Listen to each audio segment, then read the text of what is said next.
America खुद को leader of the free world और एक मैच्योर डेमोक्रेसी कह देता है, लेकिन वहाँ के समाज और राजनीति में कमोबेश वही चीज़ें देखने को मिल जाती हैं जिनके लिए अमेरिका मध्य पूर्व, अफ्रीका या एशिया पर उंगली उठाता है। पोलराइजेशन, गन कल्चर और राजनीतिक हत्याएं। ट्रंप के सबसे मशहूर समर्थकों में से एक चार्ली कर्क की गोली मारकर हत्या कर दी गई है। पूरा अमेरिका स्तब्ध है। लेफ्ट, राइट, सेंटर सब सोच में पड़ गए हैं कि अमेरिका आखिर किस रास्ते पर है। जो लोग सहूलियत देखकर बोलते हैं या खामोश हो जाते हैं वो भी परेशान हैं, क्योंकि ये एक ऐसी घटना है जिस पर शांत रहने का रिस्क अमेरिका में कोई नहीं ले सकता। 13 जुलाई 2024 को पेंसिल्वेनिया में डोनाल्ड ट्रंप पर गोली चलने के बाद सबसे बड़ी बहस चार्ली कर्क की हत्या ने ही जनी है। डोनाल्ड ट्रंप की जिन बातों पर हम और आप हैरान हो जाते हैं वो अमेरिका में लोगों को हैरान नहीं करती, एक बड़े धड़े को, कम से कम मागा को तो नहीं करती। आपने भी सोचा होगा कि अमेरिका जैसा विकसित देश जहां बसने का कितने ही लोग सपना देखते हैं, कैसे होमोफोबिक हो सकता है, कैसे एंटी अबॉर्शन हो सकता है वहां का धड़ा कोई, कैसे माइग्रेशन से बने देश में रोज कहीं ना कहीं रेड पड़ सकती है। इसका जवाब है कि 79 साल के ट्रंप ने यह माहौल अकेले नहीं बनाया। 32 साल की लॉरा लूमर और 31 साल के चार्ली कर्क जैसे कई इन्फ्लुएंसर्स ने बड़ी मेहनत से अमेरिका में नैरेटिव बदला है। नेशनल नैरेटिव, लिबरल लेफ्ट की पूरी पॉलिटिकल करेक्टनेस को कटघरे में लाकर खड़ा कर दिया है और उन्हीं तरीकों से किया है ये काम जो एक वक्त लेफ्ट की ताकत थे। Blogs, podcast, social media, seminar और कैंपस इंटरेक्शंस। जहां तर्क काम ना आए वहां कुतर्क करो और पूरे कॉन्फिडेंस से करो, तब जाकर ट्रंप नाम का फिनोमेना लोगों के बीच स्वीकार्य हुआ है। आपने एक वीडियो देखा होगा जिसमें कैंपस में बहस के दौरान लड़की बहस नहीं जीत पाती तो अपना टॉप वो सरकाने लगती है। ज्यादातर लोगों ने सरकता टॉप याद रखा, जबकि मुख्य बात यह थी कि इस लड़की को बहस में बेबस करने वाले चार्ली कर्क थे, जो अमेरिकी राजनीति में आ रहे बदलाव के मेन कैरेक्टर्स में से एक थे। इन्होंने बस ट्रंप को चुनाव नहीं जिताया, ये लोग ये सुनिश्चित करने में लगे हुए हैं कि ट्रंप के बाद भी ट्रंपिज्म बना रहे।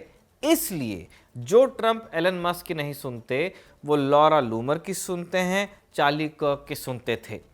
इस शख्स को 3000 लोगों की भीड़ के बीच मौत के घाट उतारा गया है और हमलावर का अब तक पता नहीं चला है। इसके बाद क्या होगा कोई नहीं जानता। इसलिए आज का एपिसोड इसी घटना को समर्पित है। नमस्ते, मैं हूं निखिल और खबर गांव का डेली इंटरनेशनल बुलेटिन राजदूत आपके लिए लेकर आया हूं।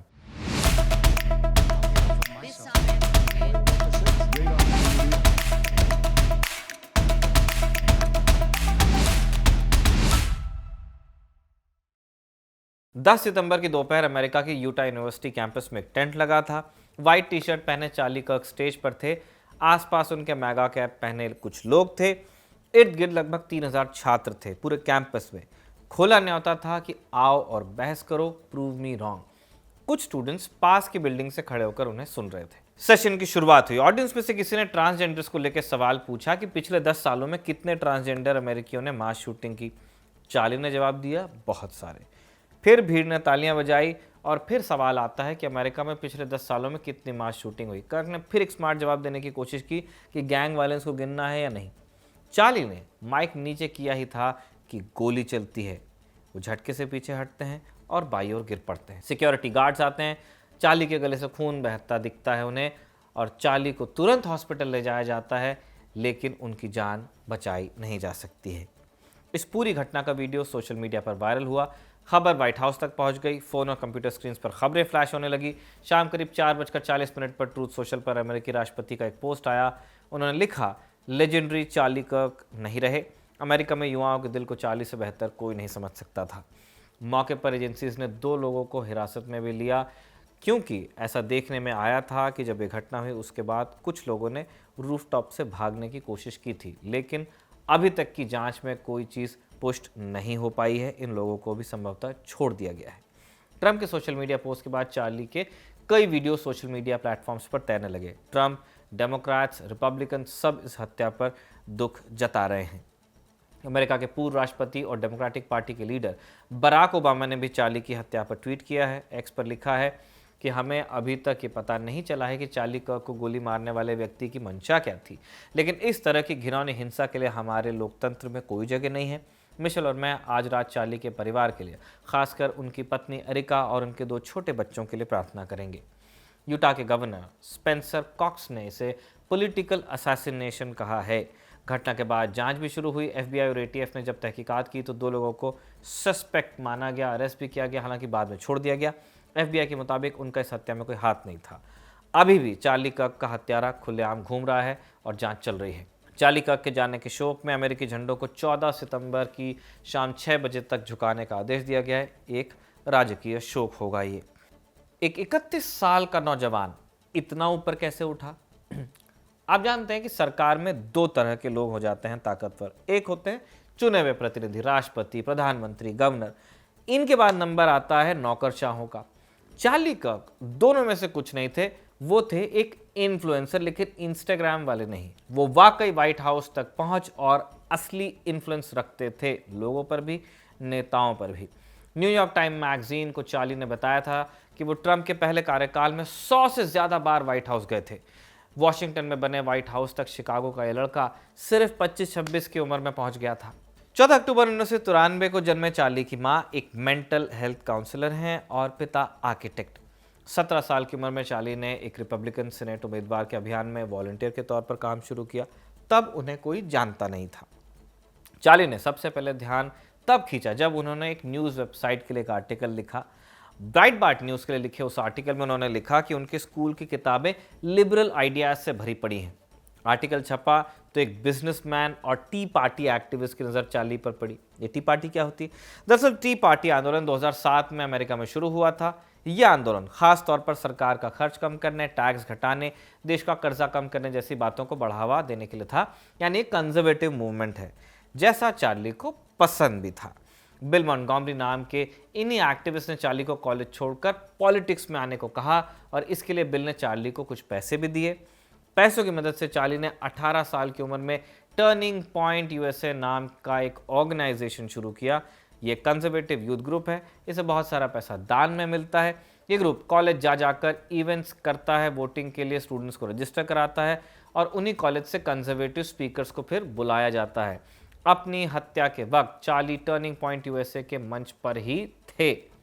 चार्ली में खास बात यह थी कि वो अमीर लोगों को अपनी एनर्जी और स्टाइल से इंप्रेस कर लेते थे। एक बड़े Republican donor Foster Friess Charlie से इतने इंप्रेस हुए थे कि टर्निंग पॉइंट शुरू करने के लिए $10,000 का चेक उन्होंने दिया था एक ज़माने में। भले ही चार्ली उम्र में छोटे थे, पॉलिटिक्स में नए थे, लेकिन डरते नहीं थे। चार्ली का मानना था कि फ्यूचर में यूथ ही कंजर्वेटिव आइडियाज़ को आगे ले जा सकता है और चार्ली की कोशिश शुरुआत में सिर्फ कॉलेज स्टूडेंट्स को लिबरल सोच के खिलाफ जुटाने भर की थी, लेकिन धीरे धीरे स्केल बड़ा हुआ। 2016 में चार्ली ने प्रोफेसर वॉचलिस्ट नाम की एक वेबसाइट बनाई। इसका कॉन्सेप्ट क्या था? इस साइट में कॉलेज के प्रोफेसर्स के नाम डाले जाते थे जिन्हें माना जाता था कि वो कंजर्वेटिव्स की आवाज़ दबाते हैं या फिर लेफ्ट लिबरल आइडियोलॉजी को फैलाते हैं, यानी नेम और शेम। पर इस सब में अब तक ट्रंप की एंट्री नहीं हुई थी। चार्ली शुरू से ट्रंप सपोर्टर नहीं रहे। 2016 के रिपब्लिकन प्राइमरी चुनाव के दौरान चार्ली ने स्कॉट वॉकर और टेड क्रूज का साथ दिया, न कि ट्रंप का। चुनाव के बीच उनकी मुलाकात डोनाल्ड ट्रंप जूनियर से हुई। उसी वक्त ट्रंप जूनियर ने उन्हें अपनी टीम में लिया और इसके बाद वो पूरे चुनाव अभियान में ट्रंप जूनियर के सहायक बने रहे। इसी काम ने चार्ली की जगह ट्रंप के अंदरूनी सर्कल में बनाई। 2016 में ट्रंप की जीत हुई और चार्ली फिर से टर्निंग पॉइंट पर ध्यान देने लगे। लेकिन जल्द ही चार्ली ने खुद को राष्ट्रपति ट्रंप का सबसे बड़ा सपोर्टर साबित करने पर ध्यान लगाना शुरू किया। पहले वो रोनाल्ड रीगन की नीतियों के समर्थक थे। रीगन आप जानते ही हैं रिपब्लिकन पार्टी से ही थे और अमेरिकन कंजर्वेटिव मूवमेंट के एक बहुत बड़े आइकन भी थे। लेकिन कर्क ने समझ लिया था कि अब इतने से काम नहीं चलेगा, रिपब्लिकन होने से काम नहीं चलेगा, क्योंकि ट्रंप कंजर्वेटिव नहीं है, वो मागा पॉलिटिक्स करते हैं, जैसे इमिग्रेशन पर रोक लगाना, टैरिफ लगाना, विदेशी मामलों में उलझने से बचना। चार्ली ने तब कहा कि it's not a Metamorphosis, it's a journey. मैं अचानक नहीं बदला हूं, मैंने एक यात्रा पूरी की है रीगन से ट्रंप तक।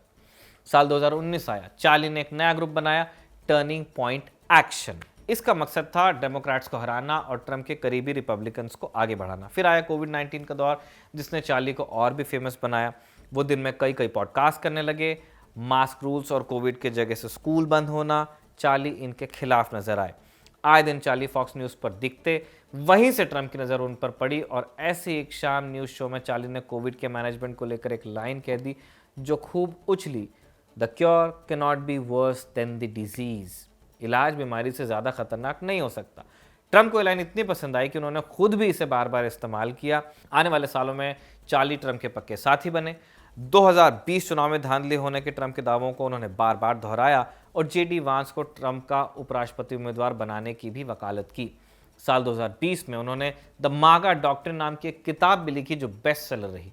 ये किताब ट्रंप के मेक अमेरिका ग्रेट अभियान की वकालत करती है।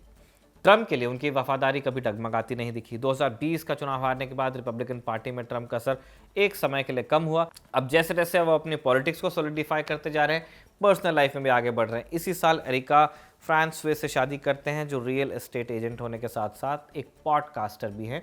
इस कपल के 2 छोटे बच्चे हैं। 2024 में अमेरिका में फिर राष्ट्रपति चुनाव होते हैं। चार्ली ने ट्रंप का प्रचार किया और एरिजोना की जिम्मेदारी ली। अब एरिजोना एक रिपब्लिकन सूबा है। 1950 के बाद से सिर्फ 2 बार डेमोक्रेट्स यहाँ जीते हैं, जिसमें से एक 2020 भी था। एक थिन मार्जिन से वो जीत गए थे, लेकिन इस बार एरिजोना ने रिपब्लिकन पार्टी का साथ दिया। इस सब के बीच चार्ली के सोशल मीडिया पर लाखों करोड़ों फॉलोअर्स होते जा रहे हैं। उनका शो द चार्ली कर्क शो देश के सबसे मशहूर पॉलिटिकल पॉडकास्ट में गिने जाने लगा और चार्ली और उनके ऑर्गेनाइजेशन टर्निंग पॉइंट की कामयाबी की यही सबसे बड़ी वजह भी बना।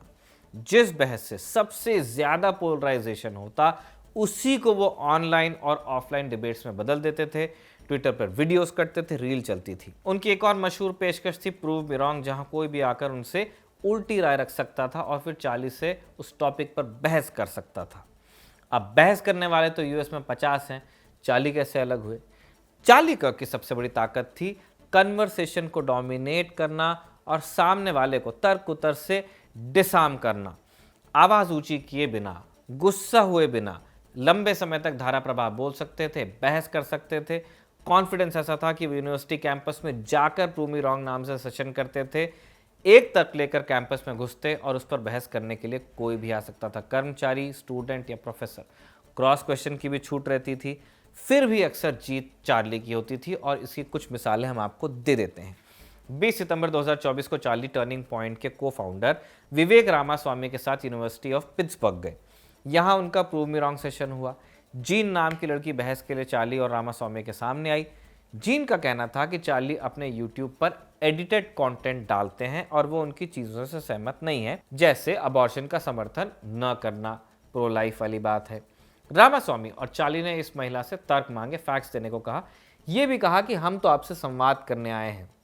अब जीन कहने लगी कि आप तो प्रोवोक करने आए हैं।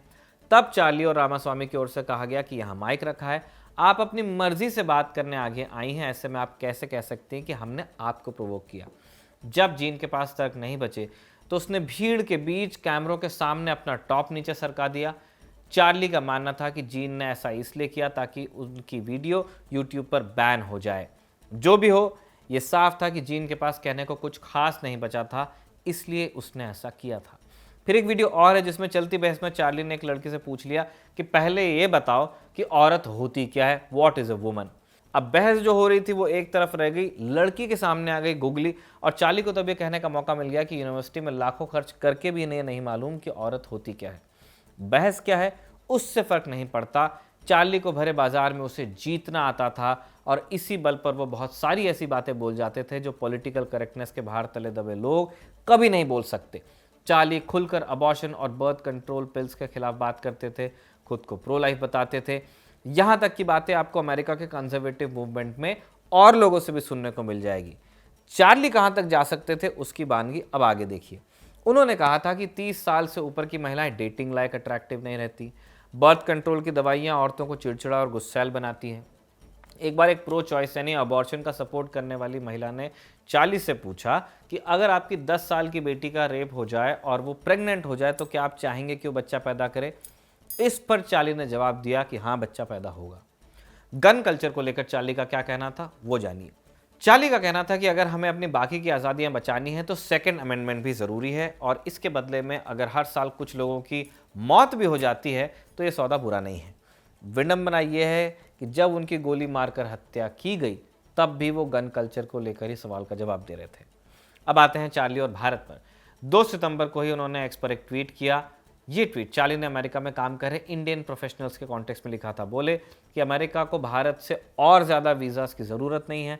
भारतीय लोगों ने अमेरिकी वर्कर्स की जगह ले ली है, अब बहुत हो गया और जगह नहीं है।